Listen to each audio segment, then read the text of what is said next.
그 예배 전에 안내 말씀 항상 드리는데 핸드폰 혹시 켜져 계신 분이 계시거나 음성으로 되어 있으신 분이 있으시면 무음이나 종료 버튼을 눌러주셔서 예배 시간에 방해되지 않도록 협조 부탁드리겠습니다. 자, 다음 드릴 찬양은 423장입니다. 나의 힘이 되시는 1절 드리시고요. 간주 그 다음에 2절 이렇게 1절 간주 2절 423장입니다. 423장 나의 힘이 되시는 같이 들으시겠습니다.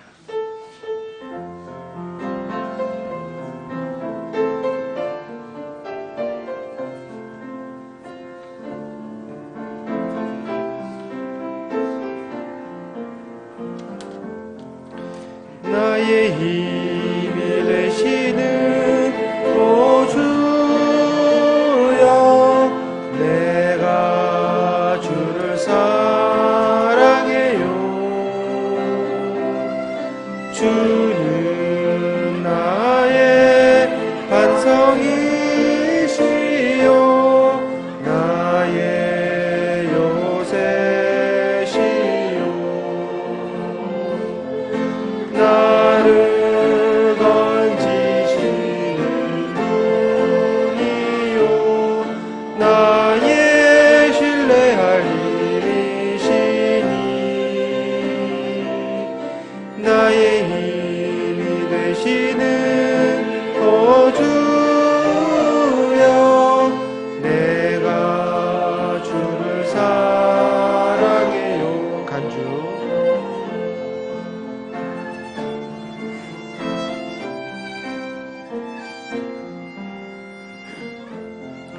나의 힘이 되시는 오 주여 내가 주를 사랑해요. 주는 나의 방패시요 나의 구원의 불이요 나를 건지시는 분이요 나의 신뢰할 힘이시니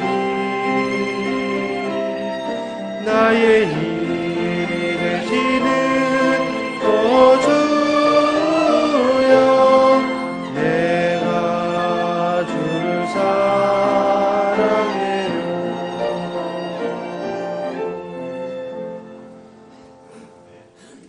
자, 한 곡 더 드리고 본 예배 순서 진행하도록 하겠습니다. 26장입니다. 마라나타 찬송 26장 주께와 엎드려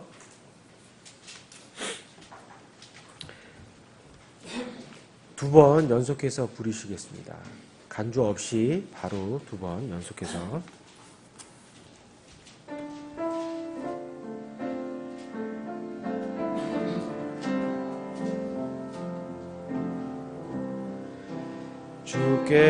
주께와 엎드려 경배드립니다. 주 계신 곳에 기쁨 가득 무엇과도 누구와도 바꿀 수 없네. 경배드리니 기쁨됩니다. 한 번 더. 주께와 엎드려 경배드립니다. 주 계신 곳에 기쁨 가득 무엇과도 누구와도 바꿀 수 없네. 경배드리니 기쁨됩니다. 아멘.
네, 다 같이 일어나서 찬송가 13장 찬양 드리겠습니다.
고맙고 감사하신 아버지 하나님, 오늘 이 아침에 우리가 또 한 자리에 모여서 하나님을 찬양하고 또 감사함으로써 아버지의 아들로서 마땅한 도리를 다하게 해주신 참으로 감사드립니다.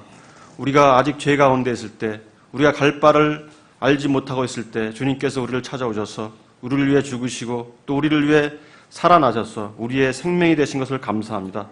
우리는 아무것도 아니고 또 아무것도 할 수 없고 목표도 없고 의식도 없는 사람들인데 주님께서 우리에게 생명을 불어넣어 주시고 또 우리에게 의식을 불어넣어 주셔서 하나님의 백성으로, 하나님의 경륜 안에서 연단받는 사람으로 또 연단을 받아야 할 사람으로 알게 해주신 것을 감사합니다. 이제 우리의 근원이 하나님께 있는 자가 되고 또 내 기점이 어디에 있는지를 알게 해주시니 참으로 감사드립니다. 우리 인생을 향해서 이렇게 축복해 주시고 또 주님의 협력자로까지 우리를 부르신 것을 감사합니다. 주님, 어쩌든지 간에 주님께서 주님에게 우리가 쓰여진 사람이 되기를 원하고 또 주님의 부르심에 대답하는 사람들이 다 되기를 원합니다. 오늘도 말씀을 전한 설교자와 그 말씀에 복 주시길 원합니다. 우리 주 예수 그리스도의 이름으로 기도드렸습니다. 아멘. 앉아주십시오. 찬송가 248장 찬양 드린 후에 헌물을 위해서 기도해 주시겠습니다.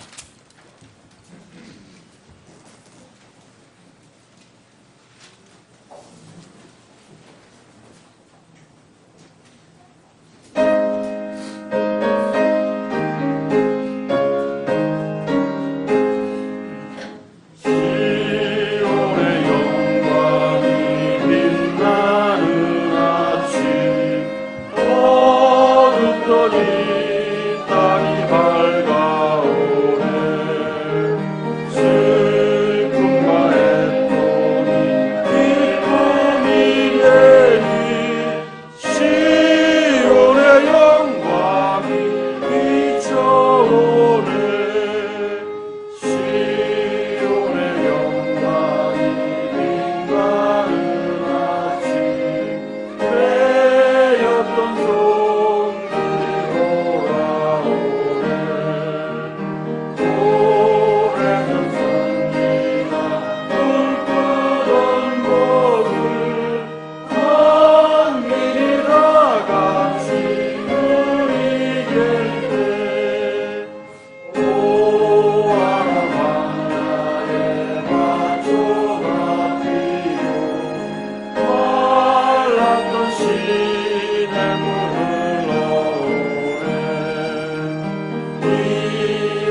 기도드리도록 하겠습니다.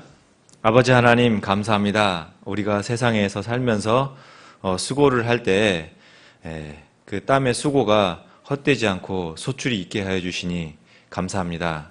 아버지 하나님, 이 소출의 첫 것을 주님께 올려드립니다. 아버지 하나님, 우리가 이 물질을 주님께 드릴 때 이 물질을 주신 분이 주님이심을 항상 기억하게 하여 주시고, 내 것이 아니고 주님 것을 주님께 돌려드릴 때 우리 마음을 돌아보게 하셔서 인색하지 않게 하여 주시고, 주님을 향한 우리의 마음이 어디에 있는지 항상 점검할 수 있는 그런 복을 허락하여 주시옵소서. 주님께 돌려드릴 때 감사함과 기쁨으로 우리 믿음을 점검할 수 있게 하여 주시옵소서. 아버지 하나님, 이 물질 쓰이는 곳에 주님의 능력이 나타나게 하여 주시고, 주님이 원하시는 곳에 지혜롭게 잘 쓸 수 있도록 물질을 맡은 자들 또한 아버지 하나님 두려움과 지혜로 무장할 수 있도록 함께하여 주시옵소서. 아버지 하나님, 명절입니다. 세상 명절입니다. 아버지 하나님, 조상신과 우상숭배에 속고 있던 우리들을 건져주셔서 우리의 경배의 대상이 전능하신 아버지 하나님을 임을 알게 해주시니 아버지 하나님 감사합니다. 이 명절 지날 때 우리가 빛의 자녀로서 깨어있어 속고 지내는 자들에게 뜨겁게 기도할 수 있는 마음 허락하여 주시고, 명절 기간에 지혜를 허락하셔서 그 기간 동안에도 주님을 온전히 전할 수 있는 담대한 군사로서의 삶을 잘 감당할 수 있도록 함께하여 주시옵소서. 예배에 참석하거나 참석하지 못한 모든 지체들 주님을 기억하게 하여 주시고, 주님의 풍성한 은혜로 담대히 지낼 수 있도록 함께하여 주시옵소서. 예배 시에 선포되는 주님의 말씀 우리 마음밭에 받아 무기로 삼고 세상을 이기는 그런 복된 삶을 허락하여 주시옵소서. 이 모든 기도 다시 오실 거룩하신 주 예수 그리스도의 이름 받들어 기도드리옵나이다. 아멘.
예, 교회 소식입니다. 오늘부터 시작된 추석 명절 잘 보내시고 2번입니다. 다음 주일에는 우리 교회 전도 선교 담당 사역자로 소개해줄 어니 임샌드 선교사님 가족이 정식으로 입회할 예정입니다. 명절로 인해 한 주 연기된 주님의 만찬과 전도제 배표는 다음 주일 오후에 실시하겠습니다. 3번입니다. 이번 달 세 번째 주일 9월 21일은 선교주일로 모일 예정입니다. 계속해서 투병하고 있는 지체들을 위해서 기도해 주시고요. 독립침례교회 소식입니다. 2014년도 인천 아시안게임 연합 전도활동이 있습니다. 9월 21일부터 10월 4일까지인데요. 미국 독립침례교회 연합팀하고 인천 마라나타 침례교회에서 이렇게 합니다. 관심 있으신 분은 참여가 가능하겠습니다. 부흥집회 광고입니다. 의정부 임마누엘 침례교회에서 9월 27일, 28일, 10월 1일 이렇게 계획이 되어 있습니다. 자세한 내용은 게시판을 참고해 주시기 바랍니다. 전임 사역자 및 성도 친교회가 영동 성서 침례교회에서 10월 6일 날 계획되어 있고요. 평택 등대 침례교회 선교 집회가 10월 10일부터 12일까지 이렇게 계획이 되어 있습니다. 금요일과 토요일 저녁만 참석이 가능하겠습니다. 자, 이번 주 성경 암송 구절입니다. 시작. 사람의 길들이 주를 기쁘시게 하면 그분께서 그의 원수를까지도 그와 화목하게 하시느니라. 잠언 16장 7절 말씀.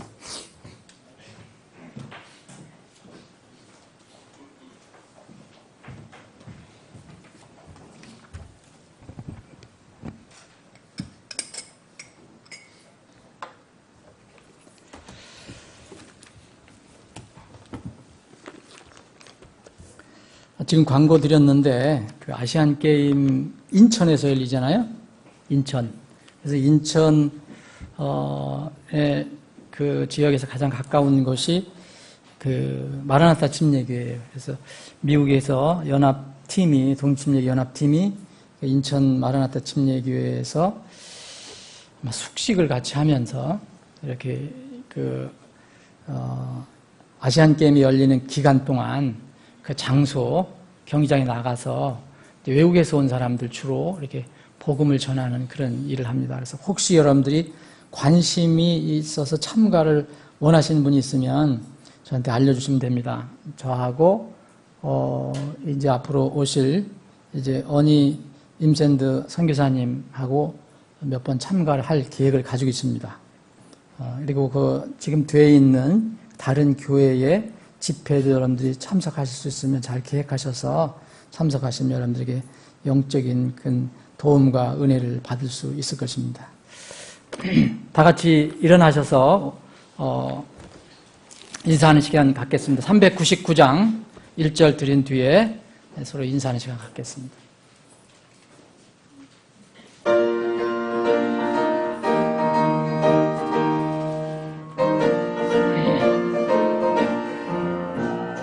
주의 약속하신 말씀 위에서 영원토록 주를 찬송하리라.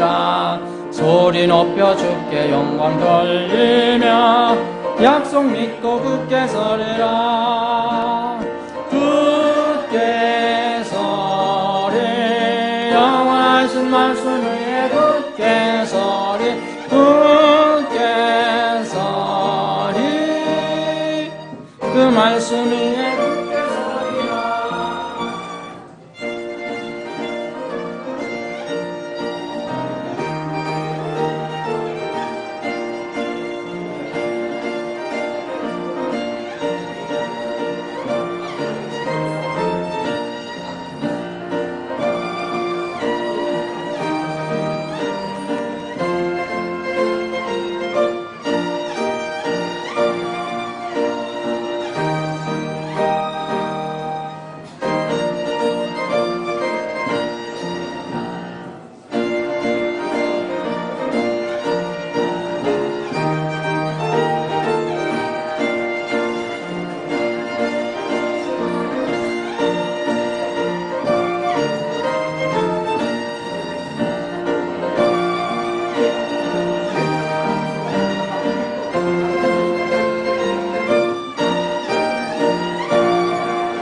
주의 약속하신 말씀 위에서 성령 인도하는 대로 행하며 주님 품에 항상 안식 얻으며 약속 믿고 굳게 서리라. 굳게 서리 영원하신 말씀 위에 굳게 서리 굳게 서리 그 말씀 위에 굳게 서리라. 아멘.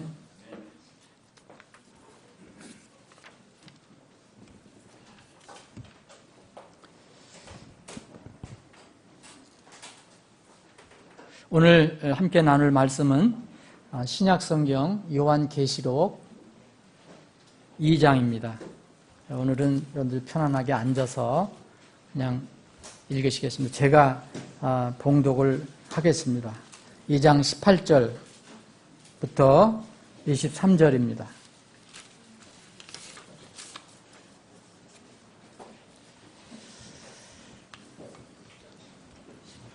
요한계시록 2장 18절부터 23절까지.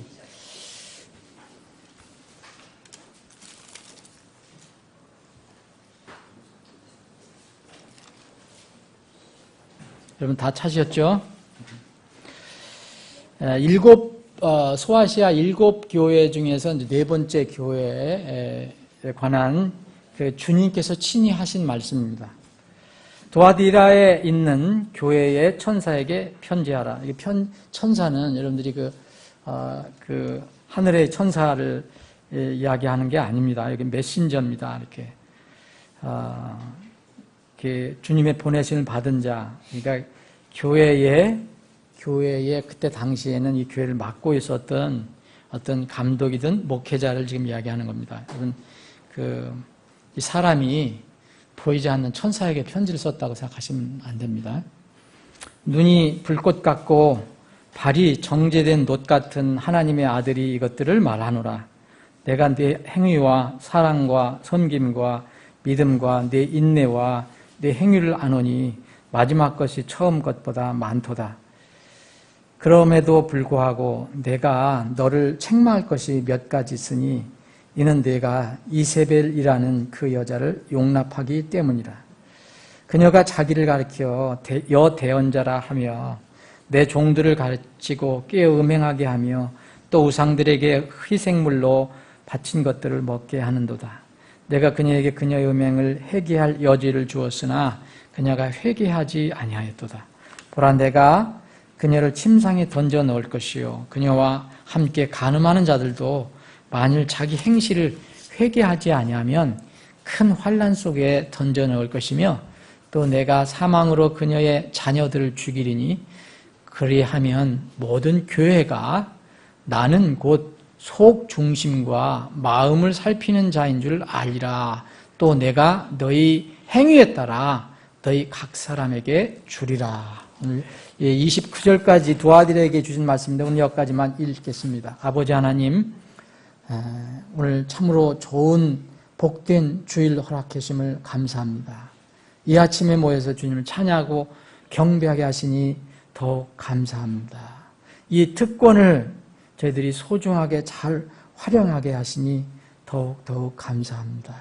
지금 우리와 함께 예배를 드리지 못하는 지체들이 있습니다. 어떤 상황이든지 그곳에서 주님을 기억하게 해주옵소서.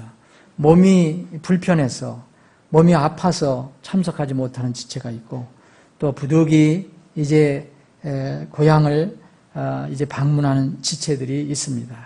주님, 모든 오가는 길을 지켜주시고 안전을 도모해 주시고 어디에 있든지 살아계신 하나님을 기억하며 또 세상의 명절이 아니라 주의 명절, 여호와 하나님의 명절을 기억하는 지혜 있는 지체들이 다 되게 하여 주옵소서.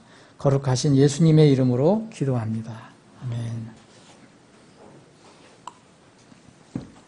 제가 기도 드린 것처럼 이제 우리에게는 이제 주의 명절이 앞에 다가와 있습니다. 여러 번 말씀을 드린 걸로 알고 있는데 우리가 이제 역사적으로 보면 하나님의 이제 그 역사의 해시계가 있어요. 이스라엘 중심으로 해서.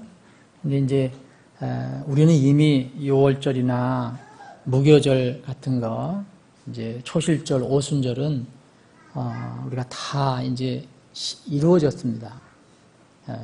우리 안에 다 이루어지고, 그래서 예수님께서 이제 다시 오실 그런 때가 나면서, 그것이 이제 이스라엘에는 이제 나팔절입니다. 나팔절. 상당 기간이 지난 뒤에 아무 그 명절이 없는데, 계시도 없는 그 기간 동안에 갑자기 어느 날 끝나면 이제 7월 1일이 돼서 이스라엘 날짜로 나팔절이 시작됩니다. 나팔을 부는 절기. 이제 우리가 그것이 남아 있습니다, 지금. 그리고 이스라엘 대회개절.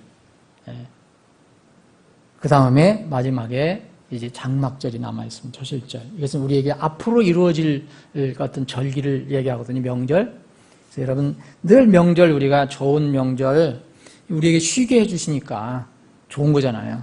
이게 직장도 쉬게 해주시고, 뭐, 그러니까 여러분들이 누리시되 항상 하나님의 명절이 무엇인가를 생각하십시오. 이 세상의 명절은 여러분에게 아무 도움이 되지 않습니다. 역시 육체의 심, 그리고 만남의 기회, 복음을 전할 수 있는 그거 되지만, 절대 무슨 달신에게, 무슨 조상신에게, 이게 하는 거는, 경배하는 건 전혀 우리하고는 관련이 없음을 여러분들 잘 아실 것입니다.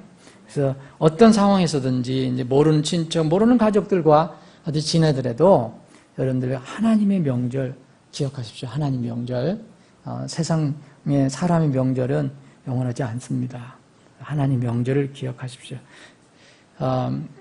지난 8월에 로마 카톨릭의 수장인 교황이 한국을 방문했습니다.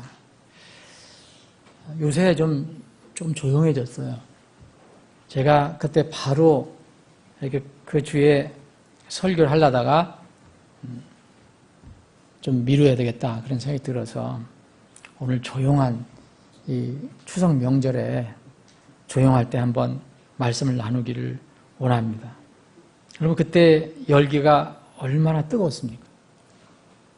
모든 정당, 여당, 야당 갈 거 없이 세상의 모든 매스컴, 좌파, 우파, 진보, 보수, 모든 성향, 모든 신문, 모든 방송 전부 일치했습니다. 칭찬일색이었어요. 칭찬일색.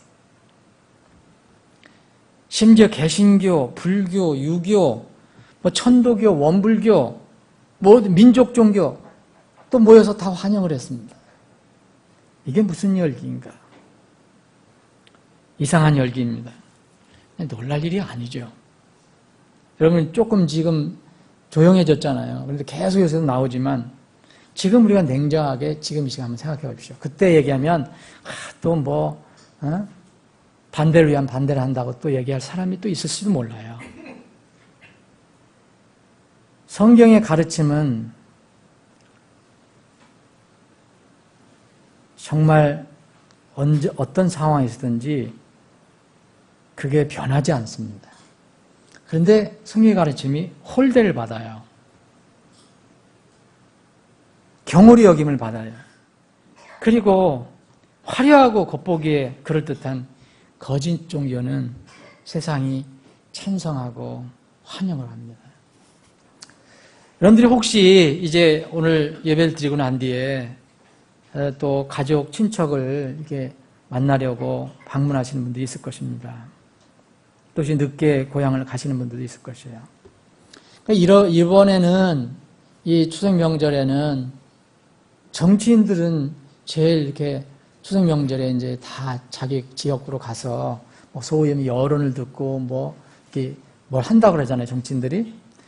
근데 그 정치인들이, 국회의원들이 무슨 얘기를 할까 제일 이제 신경을 쓴다는 거죠.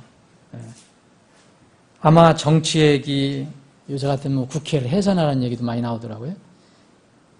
말 그대로 저 뉴스 들었는데 한 건도 안 했는데, 일도 한 건도 안 하는데 상여금은 받아가더라고. 원래 상여금은 일 잘했다고 주는 거잖아요. 네, 상여금이라는 거는 일을 잘했으니까 보너스를 주는 건데 한 건도 안 했어요. 입법 하나도 안 했는데 상여금을 받아가더라고요. 그래서 요새 이 국민들이 국회 해산하라는 얘기도 나오더라고요. 그래서 이런 것 때문에 굉장히 신경 쓸 겁니다, 아마. 근데 우리는 그리스도인입니다. 하나님 자녀입니다. 그래서 세상에 가서 이제 가족도 만나고 이제 친척도 만나고 친구들 만날 때 그들이 같은 우리 믿음을 가지고 있는 그런 사람들이라면 그렇게 마음이 그렇게 큰 문제가 없을 거예요. 근데 아마 대부분 구원받지 못한 사람들이라면 분명히 그들이 여러분들과 대화를 나누거나 할 때 이야기를 꺼내는 게 있을 거예요. 여러분들이 하나님 믿는 그리스도인이라 하면 둘 중에 하나는 얘기할 거예요. 유병헌 씨 얘기 안 하면 이번에 프란치스코 교황 얘기 할 겁니다. 아마. 여러분들 잘 이렇게 준비를 해야 돼요. 엉뚱한 얘기 하지 마시고 또 화내실 필요도 없고 지혜롭게 하세요. 그 구원파에 관해서는 한번 우리가 말씀을 나눈 걸로 알고 있습니다.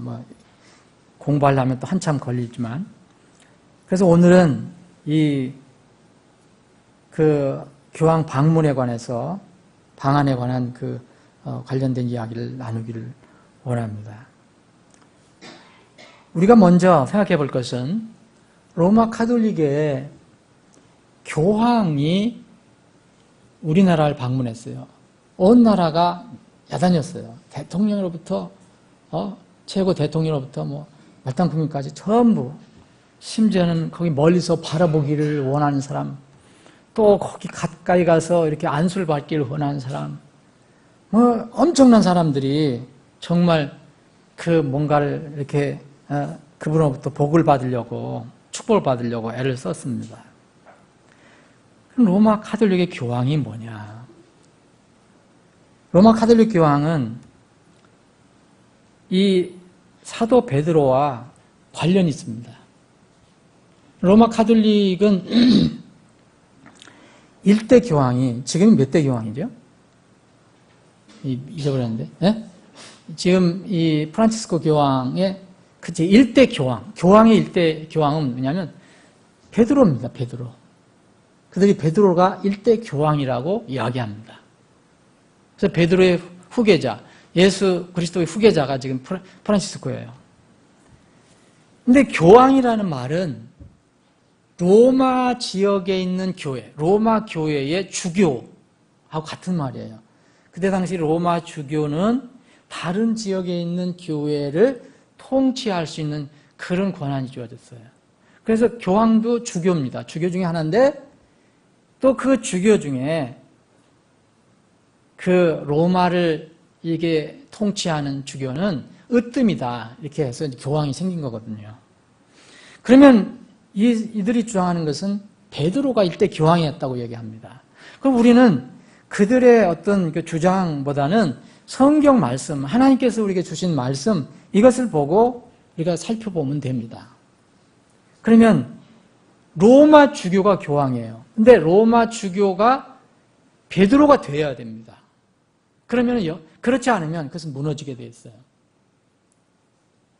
그러면 분명히 사도 베드로가 로마에 가야지 로마 주교가 되는 거 아닙니까? 로마에 갔느냐? 그들은 갔다고 얘기합니다. 로마에서 주교 역할을 했다고 얘기합니다. 근데 성경은 아무리 봐도 결론은 가지 않았답니다. 베드로는 로마에 간 적이 없어요.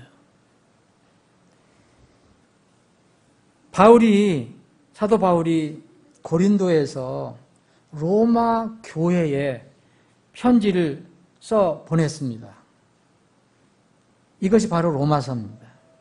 로마서를 여러분 읽어보시면 로마 교회에 편지를 쓴 이 편지에서 베드로에 대한 언급은 전혀 없습니다. 그 당시 정말 사도 베드로가 로마 교회에 구원받은 그 성도들이 모였던 로마 교회를 얘기합니다. 카톨릭 교회를 얘기하는 게 아니고 로마서를 받은 그 교회, 이 교회에 있었다면, 그리고 그 교회의 감독이었다면 베드로에 관한 언급이 반드시 있어야 할 것입니다. 여기 로마서를 보면 이렇게 그 로마 교회 성도들을 보고 싶어 하고 그들에게 영적인 선물도 나눠주고 싶다는 말을 로마서 1장에 기록을 하고 있습니다. 바울 사도가. 그리고 로마서가 끝나는 16장을 보면 바울 사도가 이 28명이라는 로마 교회의 성도들의 이름을 나열합니다. 인사를 해요. 로마서 16장을 보시면. 그리고 이름이 밝혀지지 않은 사람들까지 포함해서 전부 37명, 로마 교회 성도들, 그리고 다른 교회 성도들 이름까지 전부 37명까지 이 언급을 합니다. 이름이 밝혀지지 않은 루포 어머니, 네레오의 자매까지 포함해서. 근데 서로 인사를 합니다. 근데 베드로에 대한 언급은 전혀 없습니다. 이상하지 않습니까? 로마 교회의 감독이었고, 만약 그때 당시, 그때는 주교라는 말이 없었지만, 정말 그 교회의 감독이었다면, 목회자였다면. 두 번째, 바울이 제수의 몸으로 로마로 끌려가는 거 여러분들 아시죠? 근데 거기에 로마로 갈 때 바울 사도를 영접하는 사람들이 나옵니다. 사도행전도 나오고. 그런데 바울 사도가 로마에 갈 때 베드로가 나와서 영접하는 말이 전혀 없습니다. 그때 바울 사도가 로마에서 또 써서 거기 가서 로마에서 써서 보낸 편지가 있는데 그게 갈라디아서입니다. 이 갈라디아서에 보면 베드로에 대한 언급이 전혀 없어요. 베드로가 로마에 있다 하는 말도 없어요. 베드로가 20여 년 동안 로마에 어떤 감독이나 교황으로 있다는 말은 전혀 말하지 않고 있습니다. 거기에 없다는 얘기입니다. 대신 바울 사도는 갈라디아서에서 베드로가 과거에 예루살렘에서 이렇게 애식한 일을 했다. 이거를 이제 좀 약간 비판하는 이야기를 써 있습니다. 바울 사도가 로마의 옥중에서 또 감옥에서 갇혀서 보낸 편지가 옥중서신인데 에베소서, 빌립보서, 골로새서, 빌레몬서 이게 네 가지를 옥중서신이라고 합니다. 이 편지에 다른 사람들은 여러 번 언급이 되어 있어요. 베드로는 전혀 언급이 없습니다.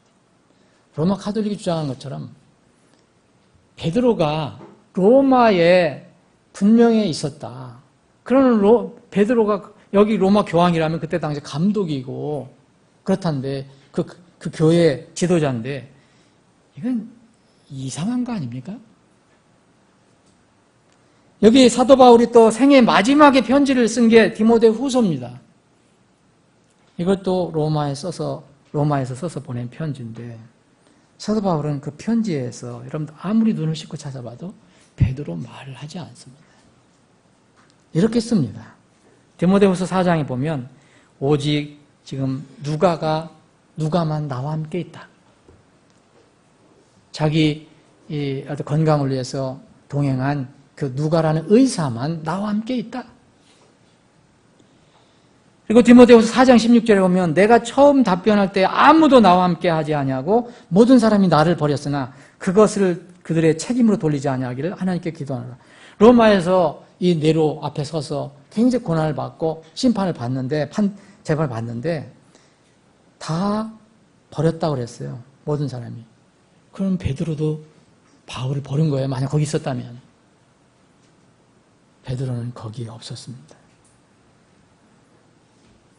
로마 카톨릭이 주장하는 것처럼 베드로가 로마 교회 1대 교황 주교였다면 당시 옥고를 겪고 있던 예수님의 그 놀라운 사도 바울을 버린 죄를 범하는 겁니다. 베드로는 거기에 없었습니다.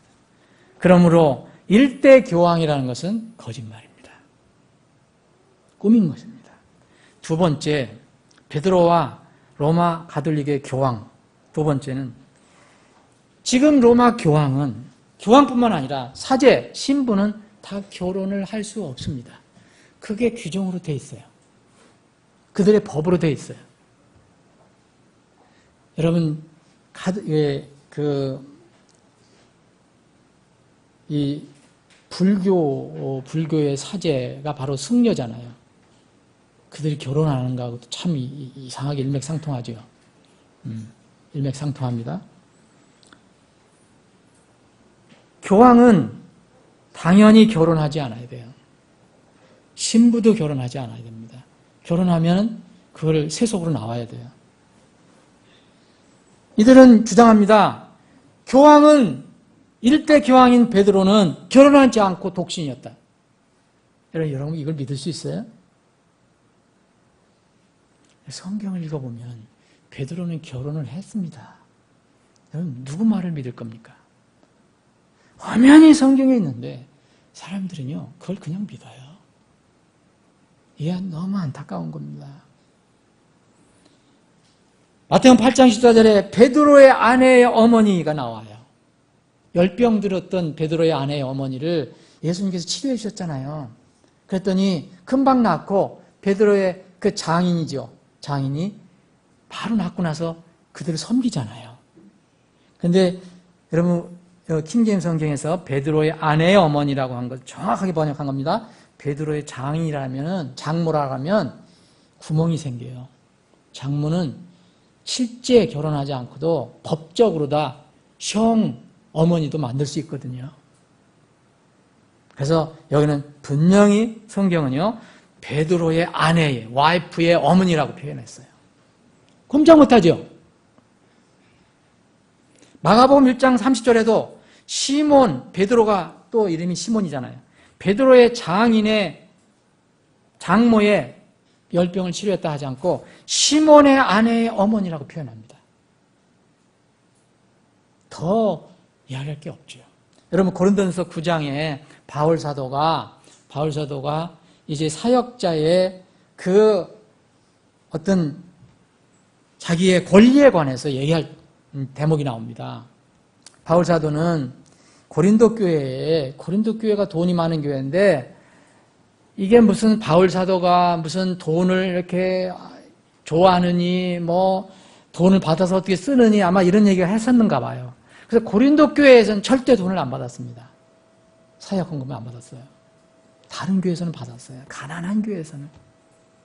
빌립보 교회에서도 받고. 예? 그러면서 고린도전서에 보면 이렇게 바울 사도가 얘기하면 내가 그런 권리가 없느냐? 나도 있다. 그런데 너희들에게 복음을 위해서 내가 그 권리를 쓰지 않겠다. 고린도전서 9장 5절에 보면 이런 말씀이세요. 다른 사도들이나 주의 형제들이나 게바와 같이, 게바가 누구죠? 그럼 베드로죠. 베드로와 같이 자매 곧 아내를 데리고 다닐 권리가 없느냐? 바울 사도가 어떻게 얘기해요? 게바 곧 베드로가 그 자기 아내를 데리고 다닌다는 거예요. 베드로는 자기 아내와 함께 사역을 했어요. 여러분 결혼은 자유예요. 하든 안 하든. 교황이 결혼을 하든 안 하든 우리가 간섭할 거 아니잖아요. 그런데 드물지만 독신의 은사로 주님을 섬기는 사람들이 세상에 있습니다. 결혼은 자유예요. 그런데 강제하거나 법으로 정하는 것은 성경에는 오히려 뭐라고 그러죠? 누구 교리라고 합니까? 디모데전서 4장에 보면 마귀의 교리라고 그래요. 여러분 마귀의 교리, 결혼을 강제로 막는 것은 마귀의 교리라는 거예요. 어떤 사람은 자기가 하나님을 섬기기 위해서 은사로 그런 감동을 줘서 난 결혼하지 않고 평생 주님을 섬기겠다. 이런 사람도 있을 수 있어요. 그런데 법으로, 규정으로 혼인을 금하면 이것은 뭐라 그랬습니까? 분명히 성경은 마귀의 교리라고 했어요. 디모데전서 4장에 보면 이제 성령께서 분명히 말씀하시기를 마지막 때에 어떤 사람들이 믿음에서 떠나 유혹하는 영들과 마귀들의 교리에 주의를 기울이라 하셨으니 마귀들의 교리 보세요. 뭔지 보세요. 이들은 위선으로 거짓말을 하며 자기 양심을 뜨거운 인도로 지진 자들이라. 이들이 결혼을 금하고 혼인을 금하고 음식물을 삼가라고 명령할 터이나 이게 뭐라 그랬습니까? 뭐 먹지 마라, 뭐 하라, 뭐 금요일날은 뭐 성금요일이니까 먹으면 안 된다. 이게 뭐겠어요? 마귀들의 교리라는 거예요. 오히려 주의를 하라라고 우리에게 알려주고 있습니다. 우리가 성경을 모르면 다 속게 돼 있어요. 성경을 모르고서 아무리 신실하게 무슨 주님을 섬긴다면 그건 눈이 어두운 거예요. 세 번째, 베드로와 로마 가톨릭의 교황. 로마 가톨릭은 베드로가 로마 가톨릭의 일대 교황이기 때문에 베드로 교황이 하나님의 대리자다. 왜냐하면 베드로만 천국 역사를 주님으로부터 받았기 때문이다라고 얘기합니다. 그런 얘기 들어보셨죠? 그리고 여러분들 왜 교황이 행차할 때 보면 꼭 무슨 이런 어떤 큰 무슨 이렇게 돼 있는 그 열쇠에 그런 문양이 나오잖아요. 여러분, 베드로가 하늘의 왕국 열쇠를 받은 건 사실입니다. 예수님께서 이렇게 주셨어요. 그런데 잘 보세요. 마태복음 16장에 보면 예수님께서 베드로가 이제 이 제자들에게 있을 때, 여러 제자들에게 있을 때, 시몬 베드로를 포함해서 여러 제자들가 있을 때 세상 사람들이 나를 뭐라고 하냐? 어떤 사람들은 침례요한이라고, 어떤 사람은 엘리야라고, 어떤 사람은 예레미야라고, 어떤 사람은 대언자들 중에 많은 한 사람이라고 얘기하더라. 예수님께 얘기했어요. 그랬더니 예수님께서 그 앞에 있는 제자들에게 너희는 내가 누구라고 생각하냐? 했더니 시몬 베드로가 용감하게 앞으로 나와서 얘기한 거 아닙니까? 대표로 주는 그리스도시요 살아계신 하나님의 아들입니다. 그리스도다. 구원자이시다. 메시아다. 그리스도라는 건 메시아라는 뜻입니다. 살아계신 하나님의 아들이시다. 이렇게 정확한 대답을 합니다. 그랬더니 예수님께서 이제 칭찬하시죠. 내가 복이 있도다. 그것을 내게 계시하니는 내 자신이 아니요 살과 피가 아니요 바로 하늘에 계신 내 아버지시다. 그러시면서 이제 교회에 관해서 얘기한 겁니다. 너는 베드로라 이 반 속에 내가 내 교회를 세우리니 지옥의 문들이 이기지 못하리라. 그러시면서 또 이어서 말씀하신 게 뭐냐면 내가 하늘의 왕국의 열쇠들을 네게 주리니 무엇이든지 네가 땅에서 묶으면 그것이 하늘에서 묶일 것이요 무엇이든지 네가 땅에서 풀면 그것이 하늘에서 풀리리라 하시고. 여러분, 이게 예수님께서 지금 고백한 베드로에게, 정확한 고백을 한 베드로에게 하늘 왕국의 열쇠를 주셨다는 것, 그 열쇠가 뭔지 아시죠? 여러분, 물리적으로 예수님께서 이런 열쇠를 만들어서 야, 열쇠 여기 있다. 너 받아라. 이렇게 아니라는 거 여러분 잘 아시죠? 기본적으로 초등학생들도 잘 알 겁니다. 아마 이 정도면. 그래서 내가 하늘의 왕국의 열쇠들을 너희가 주니, 내게 주니 무엇이든지, 자, 열쇠들을 어떻게 하라는 거예요? 내가 땅에서 묶으면 그것이 하늘에서 묶일 것이요 무엇인지 내가 땅에서 풀면 그것이 하늘에서 풀리리라. 이렇게 말씀하셨습니다. 이게 뭘까요? 베드로가 조금 전에 고백을 했습니다. 주는 그리스도시요 구원자시요. 이걸 전하라는 거예요. 열쇠를 줬다는 거예요. 역사적으로 이게 이루어졌습니다. 베드로에게 열쇠가 준 것이 이루어졌어요. 베드로는 여러분들 아시죠? 이제 오순절날 베드로가 대표로 사도들과 함께 복음을 전합니다. 누구한테 전했어요? 이방에 있다가 이제 그 예루살렘에 온 그 유대인들에게. 그들이 많은 사람들이 그날 이제 구원을 받게 되죠. 하루에 3,000명이 구원을 받습니다. 그때 열쇠를 활용한 겁니다. 그래서 베드로는 그대로 유대인의 사도가 돼요. 율법을 받은 자들의 사도가 돼요. 그러면 베드로는 그러면 이방인들은 복음을 안 전하냐? 복음을 전했습니다. 또한 열쇠는 어디서 썼습니까? 사도행 10장에 보면 고넬료가 나옵니다. 고넬료는 이방인의 대표예요. 로마 백부장이에요.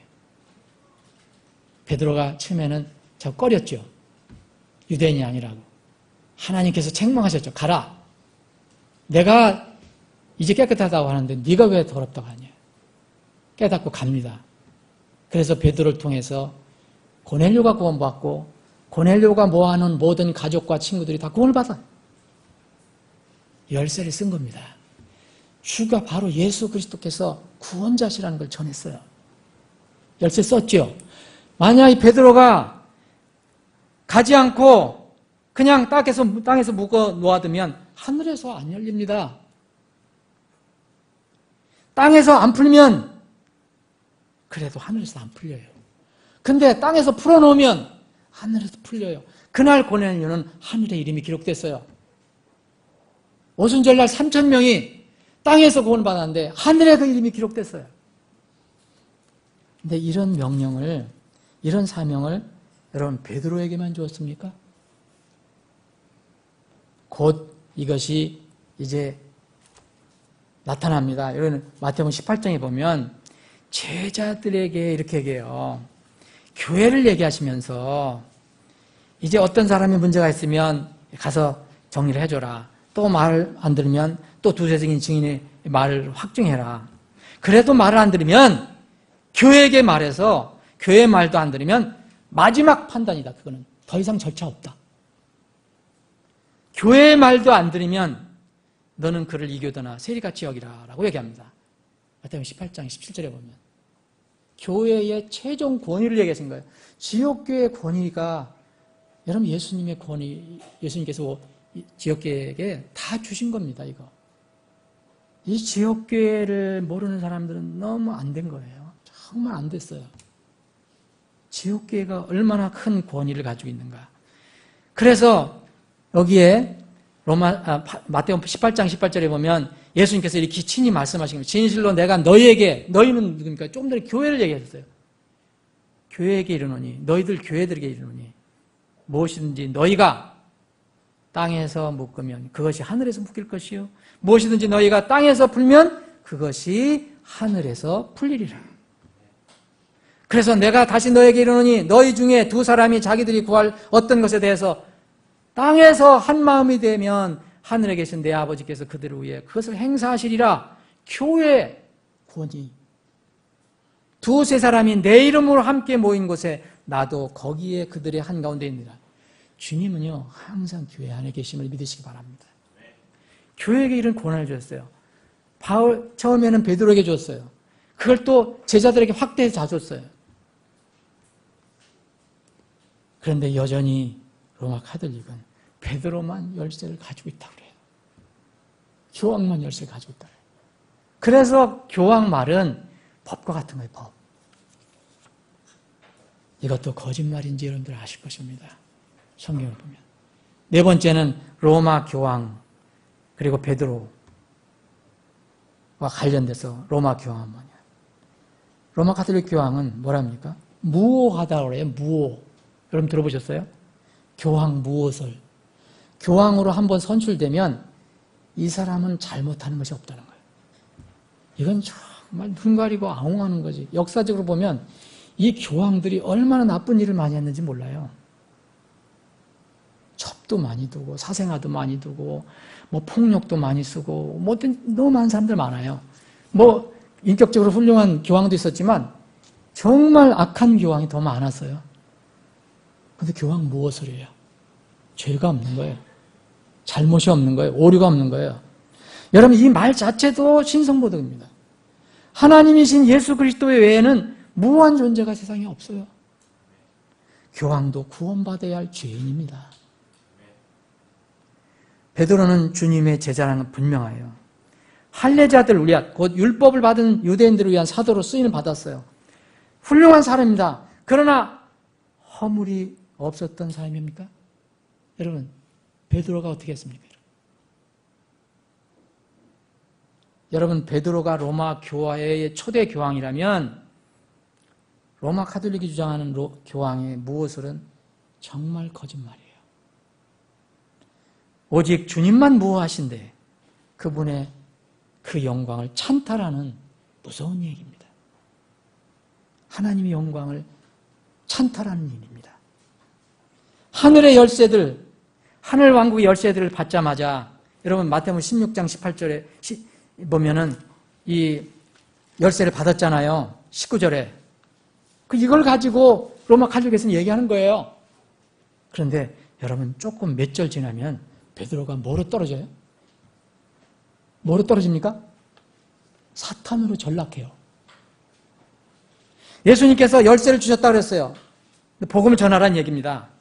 그랬더니 예수님께서 이제 예루살렘으로 올라가서 장로들과 수제장들을 붙잡혀갖고 고난을 당하고 죽임을 당할 것이다.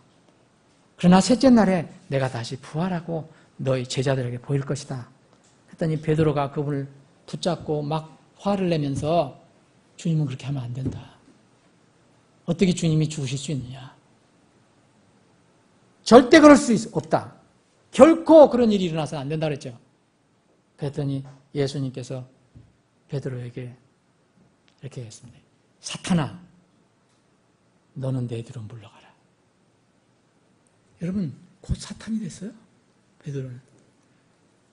여러분, 그러면 로마 가톨릭은 이 절을 가지고 천국 열쇠는 베드로만 가지고 있다는 건데, 그럼 왜 이건 18절은 왜 얘기, 23절은 왜 얘기 안 합니까?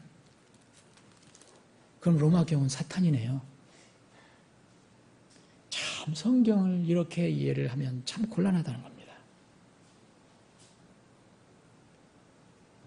주님께서 계속 이 베드로를 책망하신 것이 많이 나옵니다. 베네딕토 16세 요 직전에 이 교황은 뭐라 하냐면요. 오직 로마 카톨릭만이 정통 기독교회다.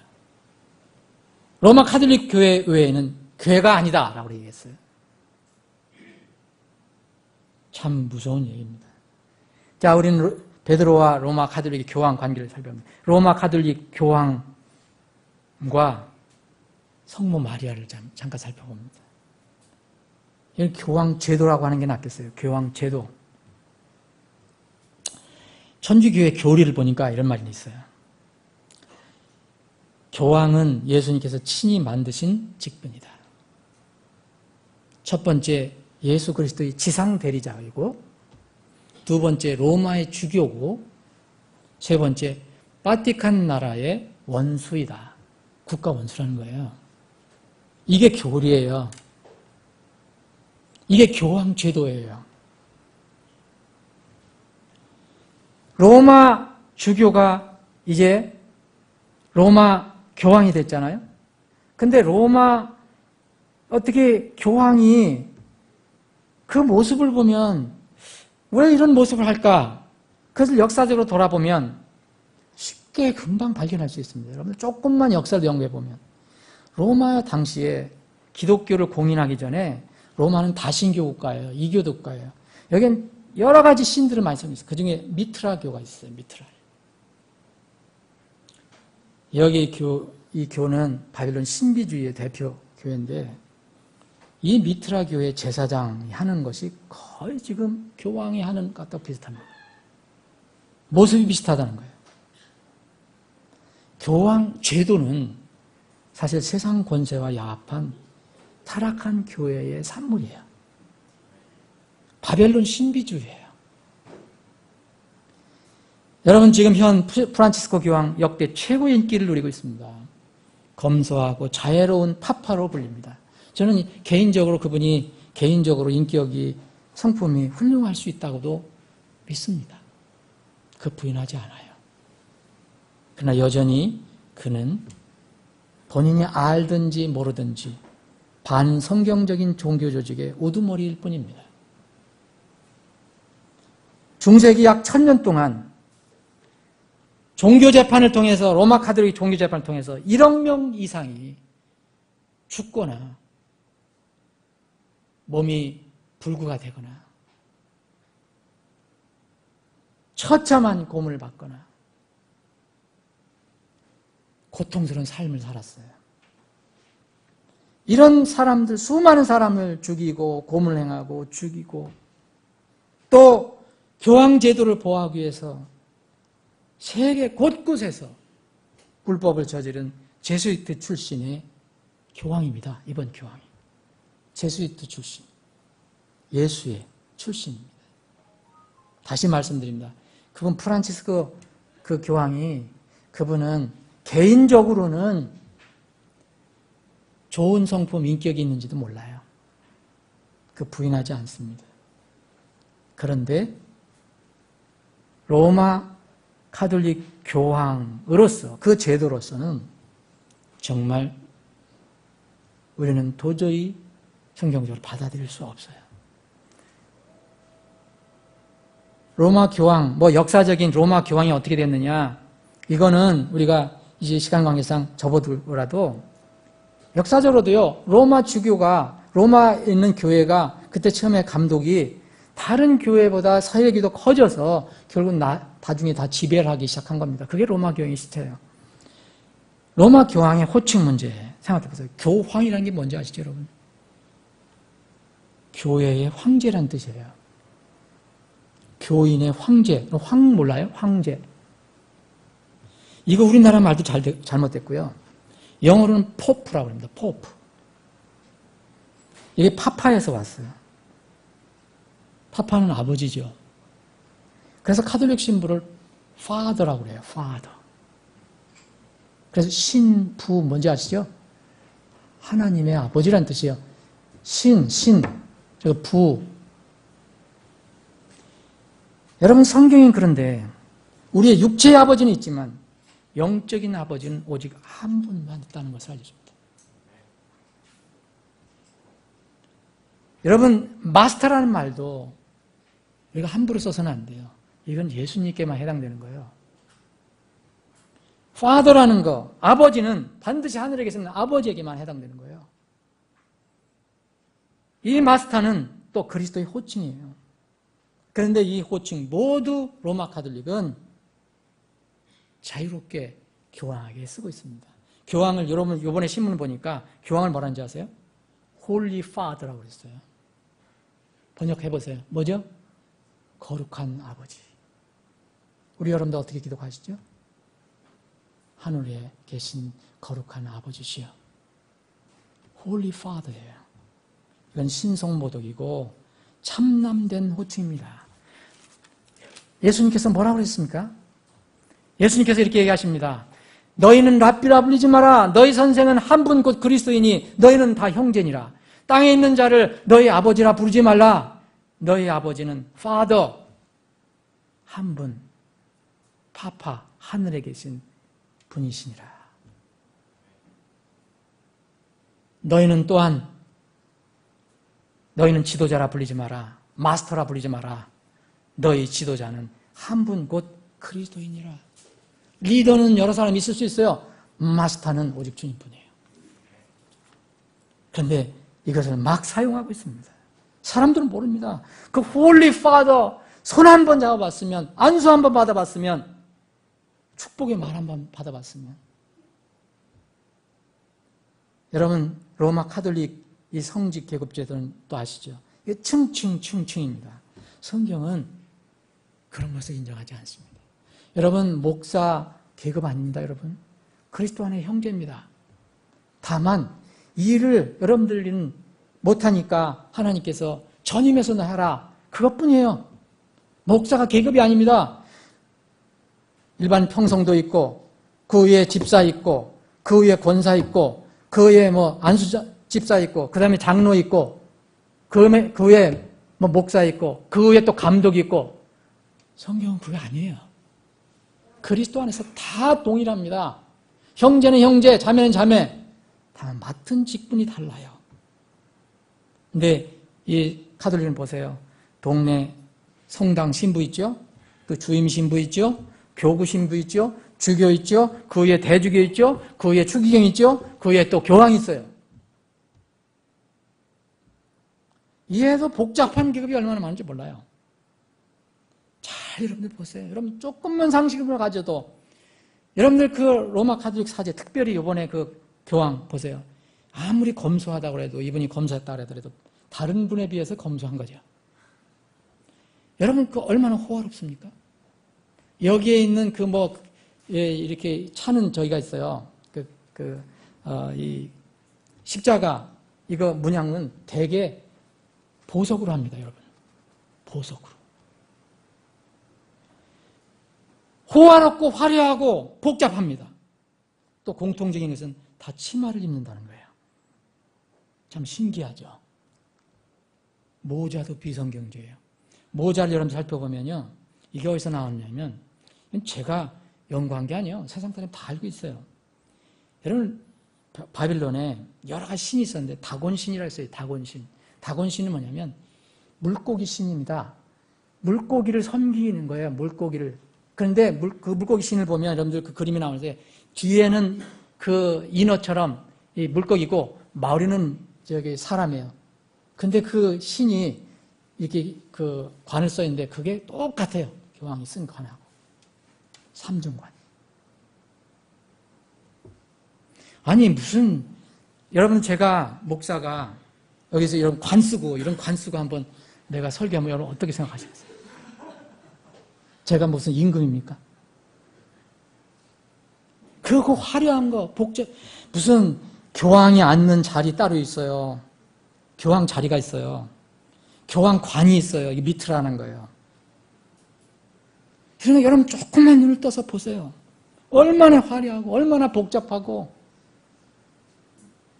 여러분 예수님이 사역하실 때 사도들이 사역할 때 어떻게 하셨습니까? 예수님은 정말 집도 없다고 그럴 거예요. 내가 누울 자리도 없다 그랬어요. 예수님 이렇게 화려하게 모자 쓰시고 무슨 치장하시고 그렇게 하고 다니셨습니까? 어디 베드로가 그렇게 다녔어요? 그런 옷을 입고 그런 모자를 쓰고 그런 의자에 앉고 여러분 또 여러분 그 로마 카톨릭 그 바티칸에서는 그 로마 교황 의자가 있어요. 그럼 옛날에는 4사람이 양쪽에 이렇게 어깨에 매서 가마 태우듯이 다녔잖아요. 그럼 여러분 저는 안 가봤지만 한번 꼭 가보려고 그래요. 바티칸 로마. 여러분 그 호화로운 바티칸 궁전에서 예수님 사셨습니까? 예수님과 제자들이 세상의 정치와 권력과 손을 잡았습니까? 예수님 말했습니까? 카이사르 것은 카이사르에게, 하나님 것은 하나님께. 근데 여러분, 교황은 한 국가의 왕이고, 또 교회의 왕이고, 세계 정치를 다 주장해요. 여러분, 이거 잘 읽어보시면, 성경 읽어보시면, 여러분 눈이 뜨이십니다. 여러분, 계시록 2장에 보면, 오늘 계시록 보잖아요. 계시록 2장 보면은, 하나님께서 가장 싫어하시는 것이 바로 이런 것입니다. 이런 조직, 니골라당이라는 것은 계급 조직을 얘기해요. 2장 6절, 그러나 내게 이것이 있으니 곧 내가 니골라당의 행위를 미워하는도다. 나도 그것을 미워하노라. 니골라당이라는 것은 바로 이 계급 조직을 얘기하는 거예요. 교회의 성직자 계급제도. 예수님께서 이것을 미워하시는 거 여러분 아시죠? 15절도 보세요. 이와 같이 내게도 니골라당의 교리를 붙잡는 자들이 있으니, 아까는 행위, 이건 교리예요. 니골라당의 교리는 뭐예요? 성직자 계급 제도예요. 그게 카톨릭에 그대로 남아있어요. 개신교에도 남아있어요. 니골라당의 교리를 붙잡는 자들이 있으니 내가 그것을 미워하노라. 예수님 미워하신다 그랬죠? 근데 내가 그것을 미워하노라 개역성경에는 또 빠져 있어요. 개역성경에는 빠져 있어요. 자, 오늘 본문 말씀 보시면 여기에 이세벨이라는 여자가 나옵니다. 이세벨은 예수님께서 두아디라 교회의 문제를 얘기했어요. 좋은 점도 있었어요. 나 너희들 다 기억한다. 근데 책망할 것이 있는데 그 중에 으뜸이 이세벨이라는 거예요. 이세벨이라는 여자를 용납한다는 거예요. 이게 여대한자라 했어요. 이게 뭐냐? 영적인 간음을 하게 조장하는 사람을 얘기하는 거예요. 이게 실제 인물을 얘기하는 게 아니에요, 여러분. 아시잖아요. 영적인 간음, 믿는다라고 하는 사람들이 예수님만, 진리만 저기 하는 게 아니고 이것도 받아들이고 저것도 받고 섞어갖고서 살아가는 사람들을 얘기하는 거예요. 그래서 나중에 주님께서 준엄하게 심판하시겠다. 그 여자와 간음한 사람 내가 환란에 집어넣겠다. 사망으로 그 자녀들 죽이겠다. 얼마나 무섭습니까, 여러분? 그래서 그때 보면 모든 교회가 예수님이 어떠한 분이라는 것을 알게 된다고 하지 않습니까? 이 사람들은. 사랑하는 여러분, 지금 여기서 얘기하는 이세벨이라는 여자는 누구일까요? 여러분 여기 계시록 나중에 17장 18장 이상 읽어보면 이 여자가 바벨론이라는 걸 알 수 있어요. 큰 바벨론이라고 했어요. 큰 바벨론. 도대체 어떤 조직을 이 성경에서 계시한 저기로 찾을 수 있습니까?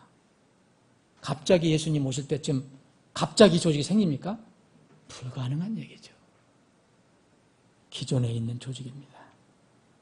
그 큰 도시라고 그랬어요. 땅의 왕들 위에 군림하는 큰 도시, 계시록 17장에 보면, 그리고 7산 위에 세워진 로마의 바티칸에서, 여기 옷 색깔도 나옵니다. 자주색 옷 입고 주홍색 옷을 입었어요, 이 여자가.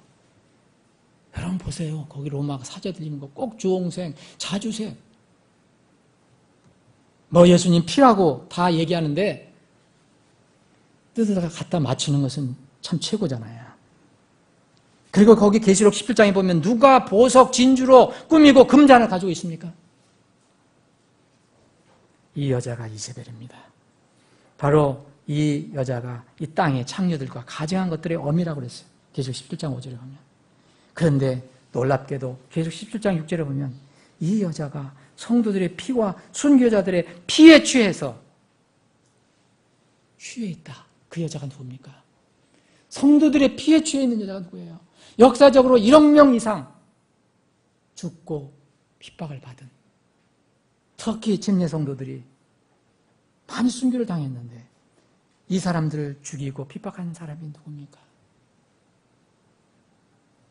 그래서 종교개혁을 했던 16세기 종교개혁했던 루터, 신부였던 루터가 성경을 읽고 깨닫고 나서 카톨릭은 개혁의 대상이다. 그게 바로 종교운동입니다. 종교개혁운동입니다. 루터는요, 로마 카톨릭의 교황을 적그리스도라고 분명히 얘기했습니다. 그런데 그들의 후손들은 지금 개신교 성도들은 뭐합니까? 지도자들은 뭐하고 있습니까? 이들과 자기 또 하나가 됐어요. 여러분, 말씀을 정리를 하겠습니다. 성모 마리아, 조금 더 말씀. 성모 마리아, 이번에 성모 승천 대축일 난리 났었잖아요. 8월 15일, 하필 8월 10일이 광복절인데, 그날이 성모 승천 대축일이에요. 항상 고정되어 있어요. 이것은 1950년대에 결정한 겁니다. 그전에는 없었어요. 그런데 이 1950년 8월 15일 교황 비오 12세라는 사람이 이렇게 교리를 만들어서 선포했어요. 원죄에 물들지 않고 평생 동정이신 하느님의 어머니 마리아가 지상 생애를 마친 다음 육신과 영혼이 함께 천상 영광으로 하늘로 들어 올려진 것을 기념하는 날입니다. 여러분, 우리가 마리아가 경건한 여인이라는 것은 우리가 잘 알고 있습니다. 그런 면으로 존경합니다. 근데 무지한 사람은 아니었어요. 여러분, 결혼 안 한 사람도 아니었어요. 여러분, 결혼을 한 거 여러분도 아시죠? 로마 가톨릭은 거짓과 조작의 명수예요. 10계명에서 가장 치명적인 것이 뭔지 아세요? 로마 가톨릭에게? 제1계명과 제2계명이에요. 특히 2계명이에요. 2계명은 뭡니까? 제1계명은 너희 앞에 다른 신을 두지 말라. 나이에 다른 신을 두지 말라. 하나님 외에는 없다. 두 번째 계명은 뭡니까? 너희가 다른 것을 만들어서, 우상을 만들어서 그것을 하나님처럼, 신처럼 그것을 만들어서 경배하지 말라는 거예요. 절하지 말라는 거예요. 두 번째 계명이에요. 그런데 로마 가톨릭은요, 불가능해요. 이걸 없애면요. 좋은 사람한테도 절해야 되고. 여러분 보셨죠? 로마 교황에 와서 성모 마리아에 절하는 거. 그럼 만찬이 아니죠. 여기는 성찬이죠. 성찬할 때 그 무슨 예수님이 몸이라고 하는 거, 여기서 절하는 거 보셨죠? 전 직접 봤어요. 절하는 걸 빼면 불가능합니다. 그래서 이 계명을 없앤 거예요. 로마 가톨릭에서는 이 계명이 없어졌어요. 그럼 어떻게 해서 10개를 만들었냐? 여러분, 10번째 있는 계명을 둘로 나눴어요. 10번째 계명은 다른 것은 탐내지 말라는 거거든요. 거기에 이제 남의 아내도 나오고 다른 물건도 나오는데 이걸 9번째는 남의 아내를 원치 말라. 10번째는 쪼개갖고 남의 재물 탐하지 말라. 그래서 10개를 만드는 거예요. 우상숭배가 빠져버렸어요. 시복도 여러분 성경에 복자도 없고 성자도 없습니다. 구원받은 사람은 정말 다 성인이에요. 이게 로마 칼룰교에서 복자 만들어 놓고 성자 만들어 놓고, 이 복자라는 것은 이 저희가 고난이 누가 가지고 있느냐? 저희가 가지고 있는 거거든요. 교황이 하는 거예요. 교황. 사랑하는 여러분, 말씀을 정리하겠습니다. 하나님 말씀을 신뢰할 것인가? 아니면 사람의 말을 따를 것인가? 이것이 문제입니다. 로마 카톨릭에서 공부하려면 며칠을 두고 공부해도 너무너무 이단적인 게 너무 많으니까. 사랑하는 여러분, 하나님의 말씀, 어떤 상황에서도 하나님 말씀이 아닌 것은 내가 받아들이면 안 됩니다. 내가 따르지 못하는 것은 모르겠지만 그것을 진리라고 받아들이는 것은 안 됩니다. 진리는 인정해놔야 돼요. 그리고 내가 육신적으로 내가 참 따르기가 힘들다. 이거는 주님께 구하셔야 돼요. 그런데 이렇게 다 바꿔놓고 하나님 말씀 제쳐놓는 이것은 신앙이 아닙니다. 부디 말씀을 붙들고 신앙생활 하시는 여러분들이 되시기를 주님의 이름으로 축원합니다. 아버지 하나님, 오늘 계시록 2장에 있는 두아디라 교회에게 주신 말씀을 통해서 우리의 삶을 다시 돌아보고 이 땅이 지금 어떻게 진행되고 있는가, 영적으로 얼마나 어두워져 가고 있는가, 특히 거짓된 종교 조직에 관해서 저희들이 두려운 마음으로 살펴봤습니다. 주님, 우리가 눈을 뜨게 하신 것 감사합니다. 그러나 수많은 사람들이 아직도 말씀에 어두워서 비진리, 반성경의 가르침에 머물러 있습니다. 주님, 그들을 긍휼히 여겨 주시옵소서. 그들을 위해서 우리가 정말 진실되게 무릎을 꿇고 그 이름을 주님께 구하면서 그들이 눈을 뜨게 해주시도록 간절히 기도하는 저희들이 되게 하여 주옵소서. 그들에게 또 할 수 있으면 사랑을 전해서 그들이 진리 안으로 들어올 수 있도록 저희들이 주님의 도구로 쓰임받게 하여 주시길 원합니다. 아버지 하나님, 세상 명절이 연휴가 시작됐습니다. 우리 사랑하는 지체들 어디에 있든 주님께 지켜주시고 하나님의 귀한 명절을 생각하는 지체들이 다 되게 하여 주옵소서. 거룩하신 예수님의 이름으로 기도합니다. 아멘.